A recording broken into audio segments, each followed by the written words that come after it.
আচ্ছা, সব ব্যাপারে নাক গলানো এটার ইংরেজি কি বলেন তো?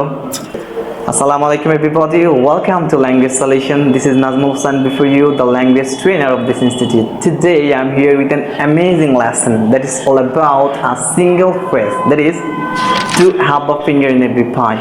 To have a finger in every pie. So what does it mean by to have a finger in every pie? Probably you are thinking a person who has a habit to put his or her finger in every hole, right? Not at all. It indicates the different meaning, like a person who has a habit to interfere in every matter, right? So we can say, do you have a habit to have a finger in every pie? এর মানে কি?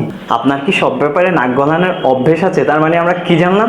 To have a finger in every pie এর মানে হচ্ছে সকল বিষয়ে হস্তক্ষেপ করা বা নাক গলানো, রাইট? তো এটা দিয়ে আমরা আরো কিছু কমিউনিকেটিভ সেন্টেন্স গঠন করব। ফর এক্সাম্পল, সে সব ব্যাপারে নাক গলায়। He has a finger in every pie. সে সব ব্যাপারে নাক গলায় না। He doesn't have a finger in every pie. তুমি কি সব ব্যাপারে নাক গলাও? Do you have a finger in every pie? ওকে, তুমি কেন সব ব্যাপারে নাক গলাচ্ছ? Why are you having a finger in every pie? Right. Now it's your turn. You must make some examples by using these structures.